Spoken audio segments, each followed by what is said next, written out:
go ahead and start. Okay. Oh, so I wanted to start this lesson off by going over a little bit of review. I wanted to talk about real numbers, natural numbers, irrational numbers, basically all the types of numbers that we've sort of gone over or have gone over in the past. Okay, and just to be able to make distinctions. Okay, real numbers. Okay, so real numbers are all numbers which do not have an imaginary part. These are all the numbers that we normally see. So things like 1 and 1.2, 1/4, pi, e, -10. Basically, all those values, no matter how weird they are, uh, those are real numbers. Okay, so those include irrational numbers, rational numbers, natural numbers, integers, whole numbers, and fractions, I guess, decimals. As long as they don't have an imaginary part, meaning they don't have the square root of -1, they are considered real numbers. Okay, now natural numbers, I talked about these before, but I know that you guys, they might not be very memorable. These are called counting numbers. Okay, and it's basically all positive integers. Positive should be the emphasis here. Okay, because some people think that 0 is a positive number. It is not.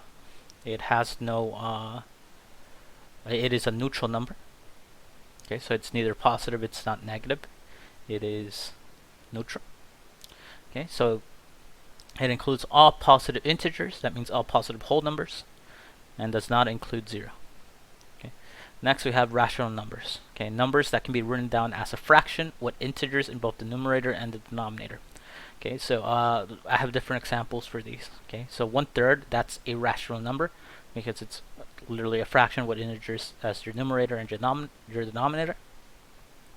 2 is a rational number because you can write it down as 2/1, which is a integer in both the numerator and the denominator. 0.25 is a rational number because you can write it down as 1/4. Okay, a number that is not a rational number is something like pi. Okay, pi is an irrational number because it's a number that we can't really write down as a fraction. Okay, so some people like to approximate it to 22/7, which gives you a pretty good approximation, but it does not equal to pi. So therefore pi is not 22/7, therefore it's not a rational number. Okay, let me go ahead and scratch that part off. Okay, then we have complex numbers. Alright, so complex numbers are in the form of a plus bi, where basically we have a number that has a real part, that's the a part, and has an imaginary part, that's the bi part. Okay, so an example of these is kind of like 3 minus 2i, 4 plus 5i, 4 plus 2 times the square root of -1. This is because I is equal to the square root of -1, if you don't remember. That's an imaginary number. Okay, and then imaginary numbers, they're a value which include taking the square root of a negative value. So negative square root of -3, that's the same thing as saying square root of 3 times I. Okay, so that's an imaginary number whether you write it this way or you write it this way. Okay. I have a diagram to show you guys how they relate to each other. Okay, so real numbers. Okay, if we look at this circle right here, or this oval, includes irrational numbers, but it also includes the rational numbers. Okay, within the rational numbers, we can actually include the integers. Okay, and within the integers, we can include whole numbers. I don't know about that. I feel like whenever I say whole numbers, I already mean integers, but I guess we'll skip that part. I didn't make this diagram, I'm sorry. And then we have, within the whole numbers or integers, we have natural or counting numbers, which are just all the positive integers. Okay. Then over here, off to the side, we have imaginary numbers. Okay, that's where we got the complex values from. And basically, just make sure that the imaginary part is actually there. And then whenever you have pure imaginaries, that means that you only have the square root of a negative value. Okay. For complex numbers, it includes all of these. So it can include real numbers, it can include imaginary numbers. Okay. As long as you have a real part or you have an imaginary part, it's considered a complex number. So I know I said this, I didn't quite explain this correctly last on one of the older videos where I talked about complex numbers, because I only talked about it having an imaginary part, but real numbers can be complex numbers as well.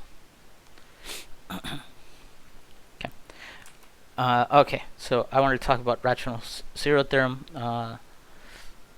It might be a little bit obvious. I think I might have mentioned little parts of this before, but basically, if you have a function where your leading coefficient is an and your constant term is a0, and it has integer coefficients.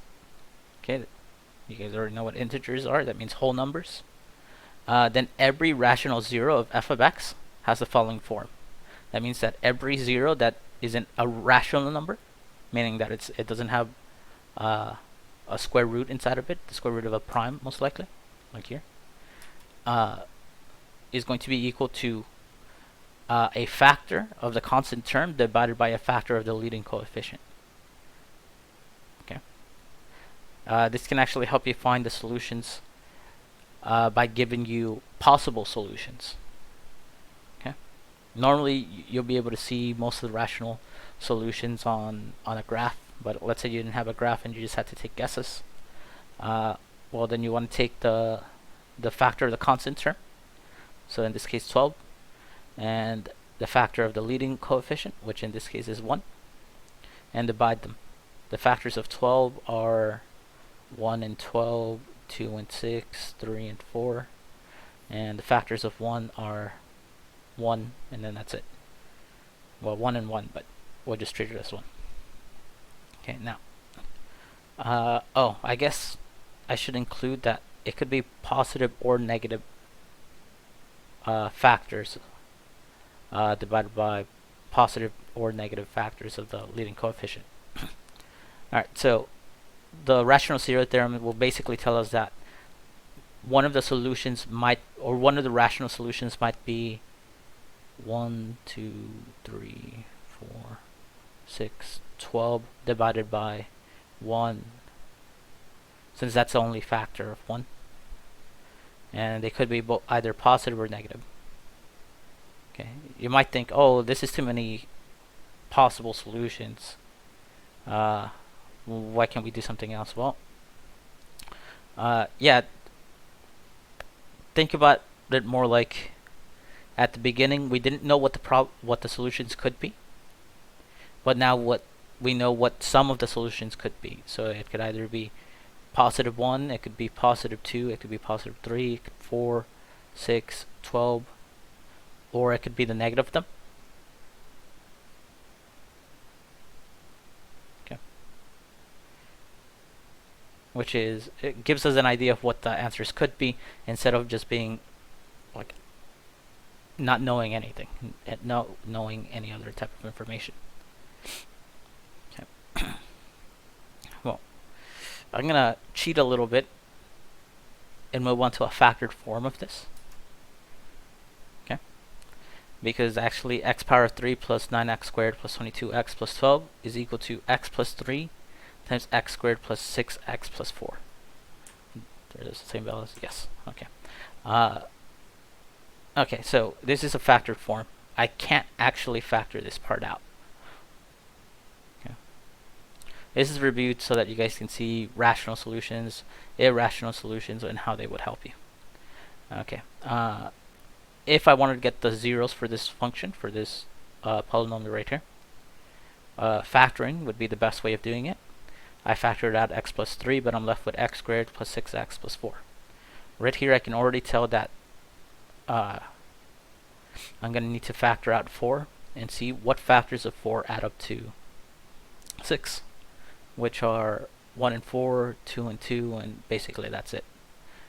These add up to 5, these add up to 2, so this can't be factored further. So this is completely factored. This is a completely factored form of this expression right here. Okay. But we also want to get if we wanted to get the zeros of it, then we would have to set both of these factors equal to 0. X plus 3 is easy to set equal to 0. We just subtract 3 on both sides, and we get x equals 3. But then for x squared plus 6x plus 4, because we can't factor it out, our next choice would be to use the quadratic formula. That means negative b plus and minus the square root of b squared minus 4 times a times c divided by 2a. Okay, once you get to pre-calc, you're probably going to want to know this by, have this memorized by then. Okay, so we'll take negative b, which is negative 6, plus and minus the square root of 6 squared, or b squared, which is 36, minus 4 times whatever a is, which in this case is 1, times whatever c is, which is in this case is 4. We take that, we divide it by 2 times whatever a is, so 2 times 1. I'm going to go ahead and subtract this already. We have negative 6 plus minus square root of 36. 4 times 1 times 4 is 16, so that's going to be minus 16 right here. We're going to divide by 2. Okay, so I ran out of space over here, so I'm going to move it over here. Negative 6 plus and minus the square root of 36 minus 16 is 20. If I divide that by 2, we get a little bit like this. Okay, now on a test you might have an answer choice or two answer choices that look like this. You might actually have to try to simplify the square root of 20. If you don't remember how to simplify square roots, you look at the inside, try to factor it out. 20 is 2 times 2 times 5. That's the prime factorization. If you see any numbers that repeat, then you can take them out of the square root. You only write them down once now. So that'll be negative 6 plus minus 2 square root of 5 divided by 2. Okay, so any pairs you can cancel out on the inside and just write it down on the outside. Okay, 5 doesn't have a pair, so it stays inside. Now we divide every term by 2. We get negative 3 plus and minus 2 divided by 2 will become 1. So I can write down the 1, but you don't really have to. So it'll be plus and minus the square root of 5. So negative 3 plus square root of 5 and negative 3 minus square root of 5. So our solutions, our zeros for this expression right here, that polynomial expression, are actually going to be x equals to negative 3, x equals to negative 3 plus square root of 5, and x equals to negative 3 minus the square root of 5. Alright. Let's go ahead and move on. Okay. So that's in case you have any quadratic expressions that cannot be factored. You can still get solutions from them. The thing is that they're not going to be rational solutions. If you notice right here, the square root of 5, that's an irrational number. You cannot write down square root of 5 as a fraction, no matter what numbers you try. And yeah, so the rational, if you notice, it didn't fit that answer. Negative 3 plus square root of 5 didn't fit any of the rational solutions that we have over here, which are 1, 2, 3, 4, 5. I mean, not 5, 6, and 12. Okay. Alright. And then, just as a reminder, these are probably the vocabulary that you want to have stick with you. Leading coefficient, you should know what the leading coefficient is. If you have an equation in standard form, like this.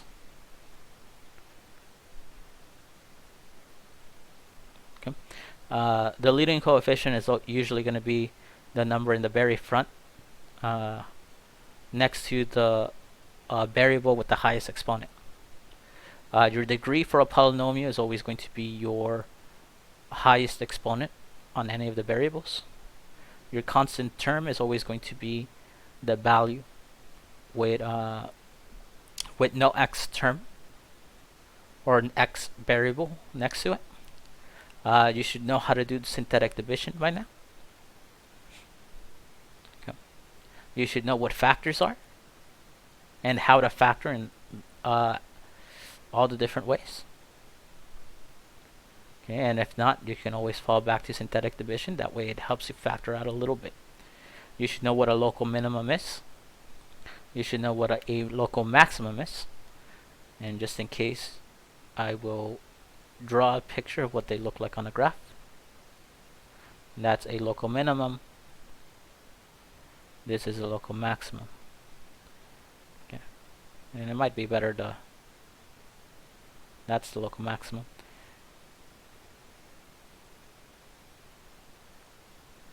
That's a local minimum. This is a local minimum as well. This is the local maximum. You should know how to use polynomial long division. Okay, meaning that you should know how to divide, subtract, multiply, and add different terms. You should know what multiplicity means. Basically, this is whenever however many times. Oops, I'm sorry. However many times a solution repeats. In case you don't remember. And you should know how end behavior works for different polynomials. So if your polynomial has an even degree, then you should know that both ends will go in the same direction. Either they'll go into positive infinity or they'll go to negative infinity. Okay. If you have an odd degree, then you should know that one end is going to go to infinity, one end is going to go to negative infinity. Or maybe it'll look like this. Okay. So end behavior, you should know how the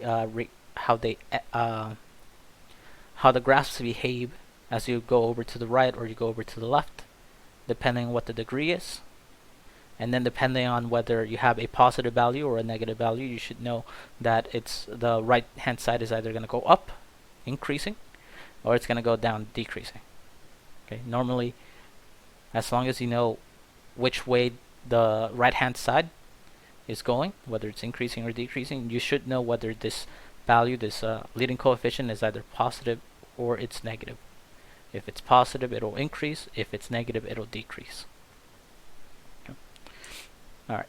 Okay, so that's enough about polynomials. That was the end of it. Now we're actually going to be going into rational functions.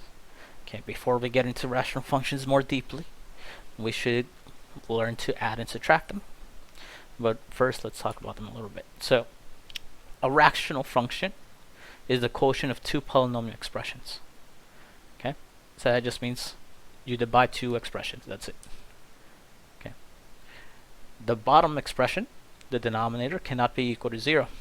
Okay, you want to avoid making it equal to 0 because this will cause for holes to be made in the graph. It will also cause for values to become undefined, and you basically just don't want to divide by 0. Okay. Okay. Now, working with rational functions requires that you should be able to simplify the expressions. So if you have like a really long quotient of polynomials, you should be able to factor them out and simplify some of the values. Okay. Being able to do this is going to let you tell what the graph is going to look like if you were to graph it, such as knowing where asymptotes are going to be and knowing where the graph is going to have holes in it. I'm not going to talk about holes just yet, but know that a graph can have certain points where they are not defined, and normally with rational functions you're going to have to be able to find the zeros of the bottom of the denominator polynomial.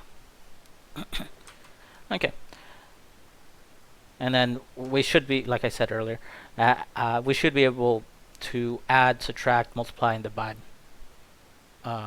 expressions, especially whenever we're working with fractions. So knowing how to add, subtract, multiply, and divide fractions is going to help a lot with this.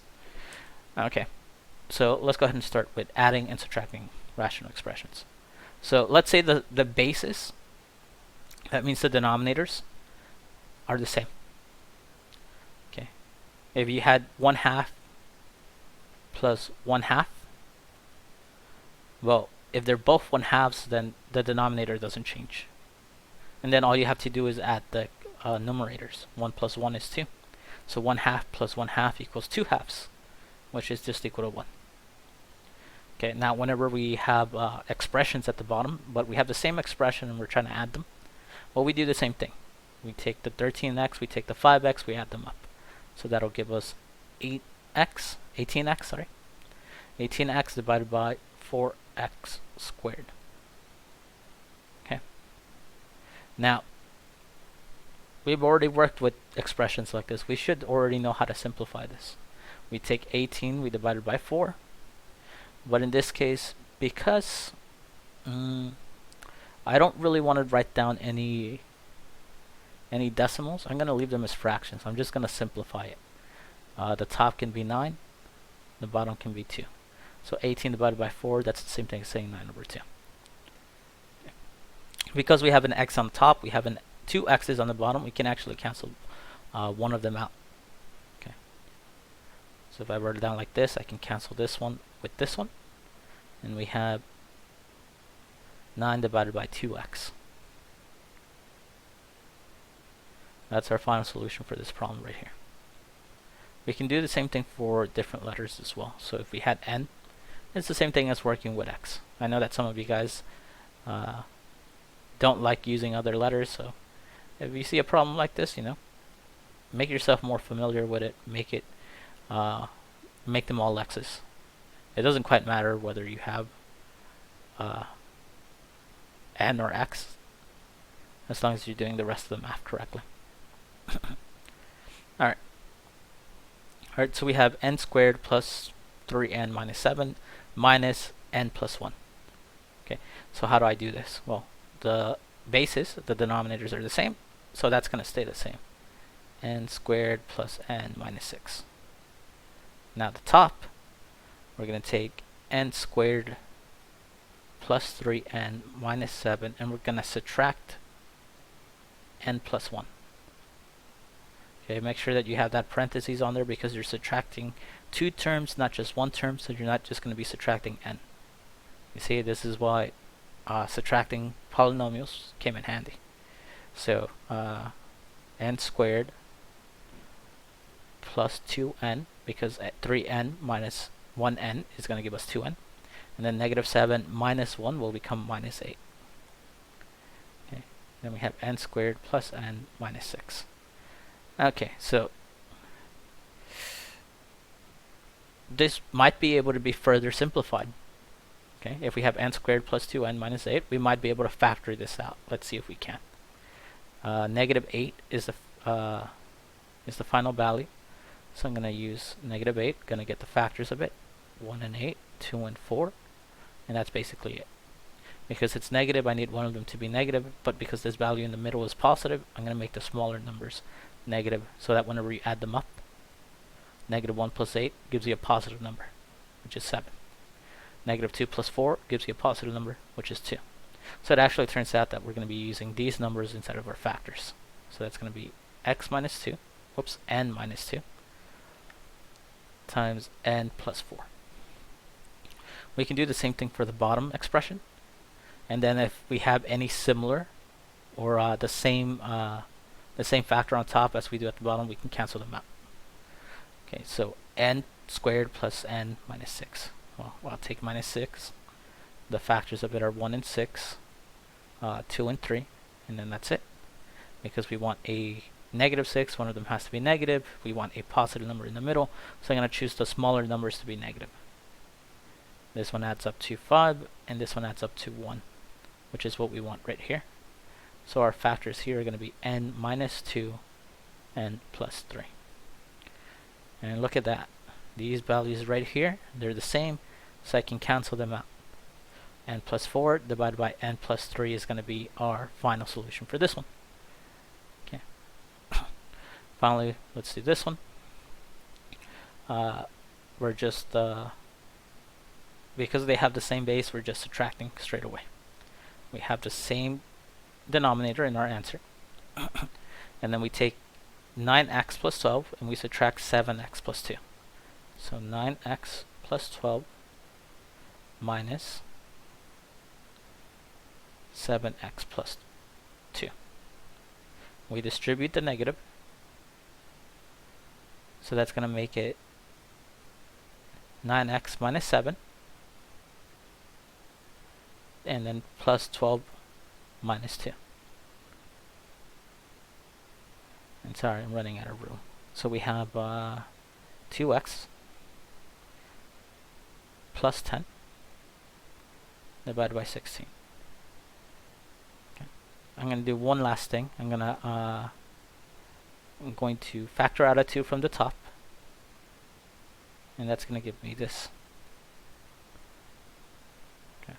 If I distribute the 2, it's going to give me 2x plus n, which is what I originally had, but factoring out the 2 is actually going to let me simplify the fraction, the 2 and the 16, which will make it into x plus 5 divided by 8 is our final answer. Okay. Yeah, so that's how you guys should be doing our adding fractions if they have the same denominator. Okay, you just add up the tops and simplify at the very end, just like I did here with the 1/2 plus 1/2. Okay, so what if they don't have the same denominator? Well, whenever they don't have the same denominator, you can do one of two things.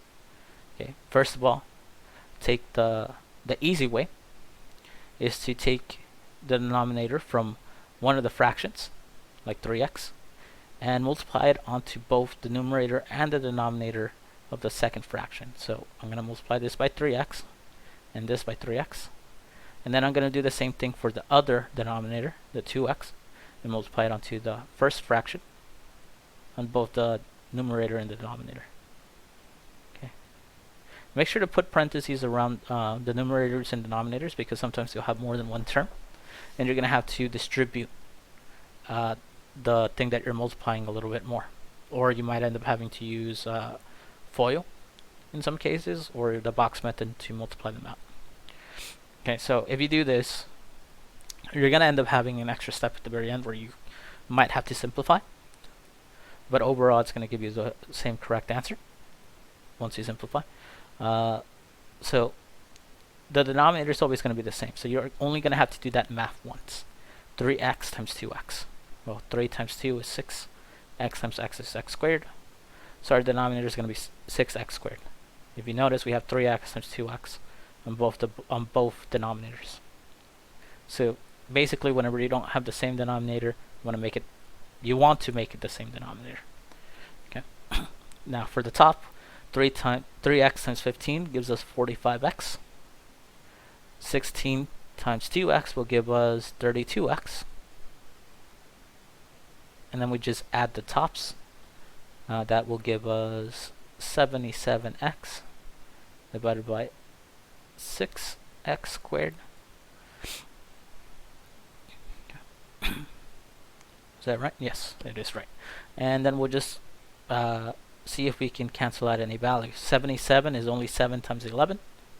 If you bring it down to its prime factorization, neither of these can be canceled out by the 6 or reduced by the 6. So we're going to leave it at 77 over 6. Now, if we have one x on top and we have two x's at the bottom, okay, only one of them cancels out. So we're left with 77 divided by 6x as our final solution there. So that's one way of doing it. Okay. Now the other way of doing it is to try to find a least common multiple between both of the denominators. What do I mean by this? Well, had I just taken the value 3 and multiplied on to the 2x, we would have gotten the same denominator. We would have gotten 6x, but I wouldn't have had to simplify at the end. I think it's much better to show you, so I'm going to go ahead and do the next problem and just see if you can catch on. Okay, so 8x and x squared. Well, in order to have the same denominator, I need both values to be either a multiple of 8 or equal to 8. Since x squared does not have 8, well then I'll just multiply it on. This means that I have to multiply it to both the top and the bottom. Okay, and then because 8x does not have x squared, it needs that extra exponent, I'm going to go ahead and multiply by x on both the top and the bottom. What this is going to do is that we're going to have the same denominator, and basically it's going to be the least common multiple between both of these denominators, which is 8x squared. Okay. 8 times 4x is going to give me 32x, and then 7 times x is going to give me 7x. By adding these two together, we get 39x at the top, we get 8x squared at the bottom, and we can simplify this by just canceling out some of the x's. Okay. Now you could have done this by taking this expression, multiplying it by 8x, taking this expression, multiplying it by x squared, but you would have had to do at least one more step of simplifying. In this case, we only have to do one step where we cancel out 1x with one of the ones at the bottom. So we end up getting 39 over 8x. Okay. I can see that this could be a little bit confusing, knowing what number to multiply or how many variables to multiply by.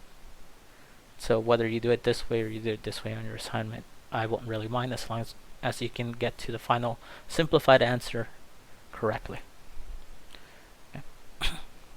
Alright, so this next one, I'm going to go ahead and factor out a little bit before I start doing anything else. Okay, factoring out the initial fractions might actually help you solve for the rest of it. Okay, now x squared plus 16. This is the sum of two squares. On the factoring patterns video, I actually told you guys about this. It's an expression that can't actually be factored. So x squared plus 16 will stay x squared plus 16. On the other hand, 5x minus 10 can be factored. I noticed that we have a 5, we have a 10. Well, 5 is 5 times 1 and 10 is 5 times 2. So if I factor out a 5, we can write it down as 5x times x minus 2. If you notice, right here we have an x minus 2, so that's actually going to be really convenient for us. In order to have the same denominator, all I have to do is make this fraction, or multiply both the numerator and denominator of this fraction by 5. Okay, not just the bottom, because make sure if you only multiply the bottom, it changes the fraction, or it changes the expression. So you have to make sure that you multiply times 5 at the top as well. So we have 5 times x minus 2 over here, and then we have x minus 2 times 5 over here, which are going to be the same thing. So we matched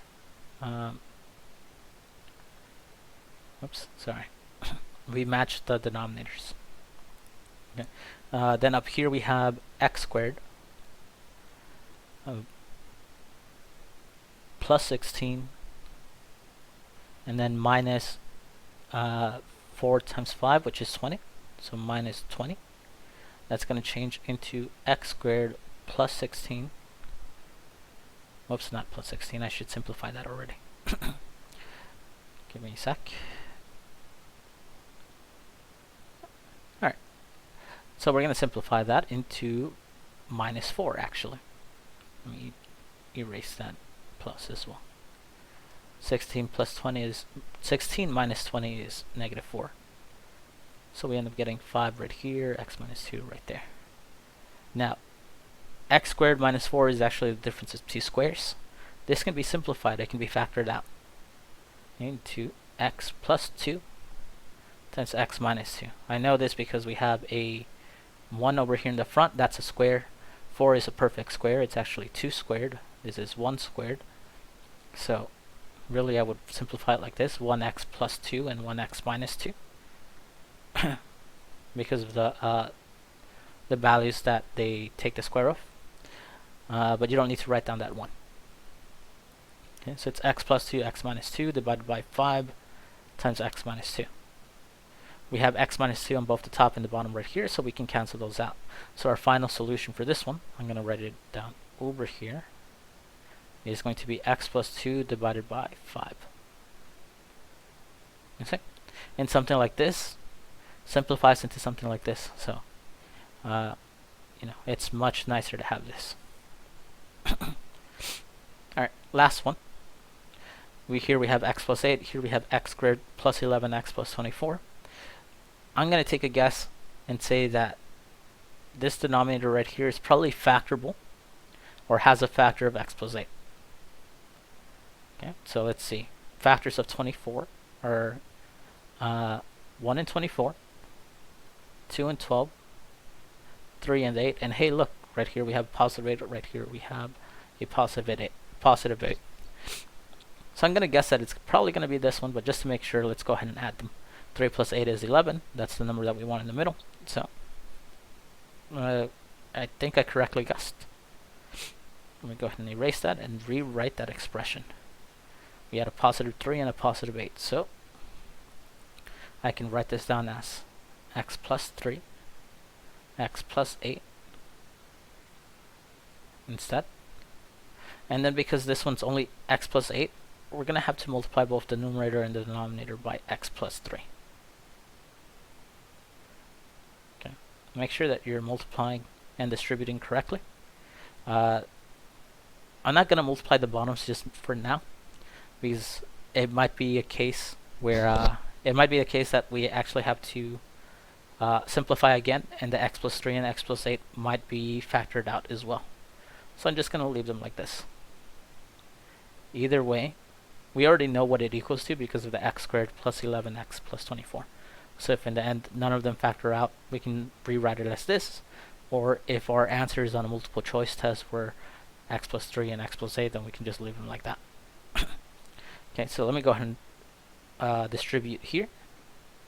That will make it 7x on top plus 21 plus 35.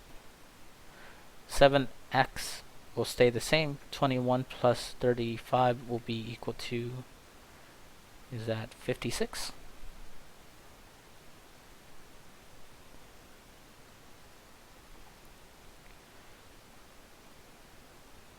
And 7 and 56 are both multiples of 7. 7 times 1 and 7 times 8. So I think I'm going to go ahead and factor out a 7. That's going to make it 7 times x plus 8. And like I said, you see, I rewrote it as factors because I thought that this would happen. X plus 8 at the bottom. We can cancel those out. So our final answer here will be 7 divided by x plus 3. Very well organized, much nicer looking. Alright, so we could do the same thing for some more examples. Okay. Let's say they didn't have a common factor like we did earlier. What would I do with these? Well, we have x plus 3, we have x. Well, I would just multiply this one by x and this one by x plus 3. Okay, this is going to be the shortest thing that I can do in order to make sure that we have the same denominator. So that'll be x, well, let's leave it as x times x plus 3, just in case. That means that this top is going to be multiplied by x plus 3, and this is going to be multiplied by x. Okay. By doing that, we can go ahead and multiply and then just subtract accordingly. We'll get x squared minus 4 times x, which is 4x. and 4 times 3, which is 12. Notice that I put the negative over here because I'm going to go ahead and distribute that next. So we get x squared minus 4x minus 12 divided by x times x plus 3. I'm going to go ahead and try to factor out the top, just to see if I can factor out either the x or the x plus 3, which I have a feeling the x plus 3 is going to get factored out. The factors of 12, or negative 12, are 1 and 12, 2 and 6, and 3 and 4. Because we want a negative 12, but we want a negative sum, I'm going to make the bigger values be the negative. So, negative 12, negative 6, and negative 4. Whenever you add these up, you get 11, negative 11. Adding these up will give you a negative 4, and adding these up will give you negative 1. These are the values we were looking for in this case. So I can go ahead and replace them. X plus 2 times x minus 6. And as it turns out, none of them cancel out. I kind of like the way that this looks as factored form. So whenever you guys are doing your problems, I think leaving it like this will be fine. You don't have to multiply them back again. You don't have to multiply these, just because the factored form is a little better organized and gives a little bit more information about the zeros and the holes that you'll see on the graph of the function of the rational function. Okay. Next, for the bottom one, we do the same thing. Because we have x plus 2 right here, we have x squared plus 5x plus 6. I'm going to guess that x plus 2 is going to be one of the factors. If you think about the rational zero theorem from before, remember the factors of 6 divided by the factors of 1. Factors of 6 are actually 1 and 6, 2 and 3, and then that's it. One of the zeros is probably going to be 1, 2, 6, or 3. Or positive 1, positive 2, positive 6, or positive 3. But yeah, the zero for x plus 2 is actually just 2, or negative 2. So I have a feeling that maybe they might factor out the same way here. Okay. From what it looks like, it probably seems like this one's going to be our answer, because 2 plus 3 is equal to 5. So our factors here are x plus 2 and x plus 3. Okay. X plus 2 and x plus 3, it seems like the denominator of this expression is going to be missing x plus 3, so I'm going to go ahead and multiply by x plus 3 in both the numerator and the denominator. Here. Okay. By doing this, we're going to have the same denominator on both expressions, on both fractions. That'll be x plus 2 times x plus 3. And then I take the two terms on top, the two numerators, and I'm going to add them up. So it's going to be x squared minus 5 plus 1 times x plus 3 is just going to be x plus 3. Okay. You don't really need to put parentheses around this one because we're adding. So we are not going to have to distribute the plus. By doing this, we end up getting x squared plus x, and then negative 5 plus 3 is equal to negative 2.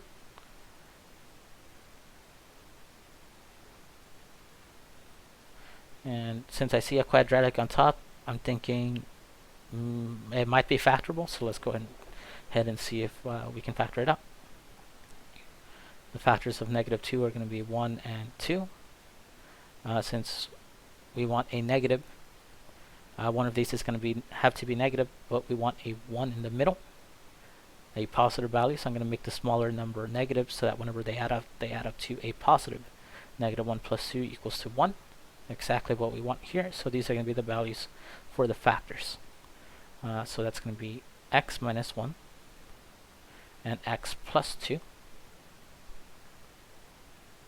So what I'm seeing here is that we have x plus 2 and x plus 2 right here. So we can simplify the expression to be x minus 1 divided by x plus 3. Okay. Simple enough. If you know how to work with fractions, you should be good. If you know how to factor, your simplification or simplifying of the expressions is actually going to be much faster. Okay. So if you're having trouble with factoring, it might be a good idea to go back to the factoring patterns video and look at some of those first. Okay. Now multiplying, dividing rational functions. So if you notice right here I have a set where I'm multiplying and a set where I'm dividing. Okay. As long as you know how to multiply with fractions, you should be okay. As long as you know how to divide fractions, the same thing. Okay. So what do you do whenever you're multiplying fractions? Well, you take the numerators and you multiply them together. X plus 2 times x plus 4. That's it. And then we take x minus 5 times x minus 6. Okay. If any of them cancel out, whether it's the x plus 2 or x minus 5 or x plus 4 and x minus 6, if you had it on both the top and the bottom, then you would go ahead and cancel them out. In this case, they don't. So I'm just going to go ahead and multiply them out. I'm going to use the FOIL method, meaning that I'm going to multiply the first ones first, x squared, then the outer ones, x times 4, which is 4x, then the inner ones, which is 2x, and then the last ones, which is 2 times 4, which is 8. So overall right here we have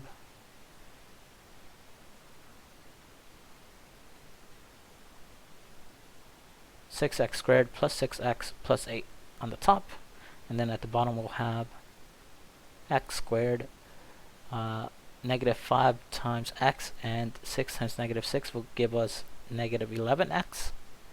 Okay, I'm just skipping a few steps here because I already did them on top. Negative 5 times negative 6 will give us positive 30.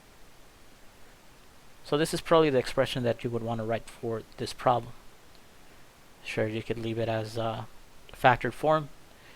But just for the sake of practicing our FOIL method or our multiplication of two binomials, on your assignment I would like for you guys to actually multiply out the expressions. Alright, so now for this one at the bottom, we're multiplying. That means that all we're doing is taking the top numerators and multiplying together, taking the denominators and multiplying them together. And if we have any expressions that are the same on both the top and the bottom of that rational function or rational expression, then we cancel them out. So x plus 3 goes away here, and we're only left with x minus 5 divided by x minus 9. Okay, so what happens whenever you divide? Well, whenever you divide, it's basically the same thing as multiplying, except in this case what you're going to be doing is taking the second expression, the second fraction, and you're going to flip it over. Okay, so x minus 6 is going to be on top, x plus 4 is going to be on the bottom. You're going to change the division sign into a multiplication sign, and the first expression, x plus 2 divided by x minus 5, that's going to stay the same. Okay. After you do that, you just multiply like you would the normal expressions. So we'll have x plus 2 at the top, x minus 6 at the bottom, divided by x minus 5. Whoops, x minus 6 at the top, I'm sorry. I misspoke there. X minus 5, and then x plus 4. Okay. I'm going to go ahead and simplify these. And that's going to make it x squared right here. 2 times x is going to be 2x. X times negative 6 is going to be negative 6x. If I add them up, we'll get negative 4. All you have to do is really just add up this value with this value, and that's going to give you the middle value. And then we'll have 2 times negative 6, which is negative 12. At the bottom, we'll have x squared. Negative 5 plus 4 is negative 1, so that'll be negative x in the middle. Negative 1x if you want to write that down. and then multiply the two values. Negative 5 times 4 will give us negative 20. Okay, so it'll be x squared minus 4x minus 12 divided by x squared minus x minus 20. The same thing happens for this one. We just take the first expression and write it down. Change the division sign into multiplication sign, and then take the reciprocal, meaning just flip the second fraction. X plus 3 divided by x minus 5. And then just multiply.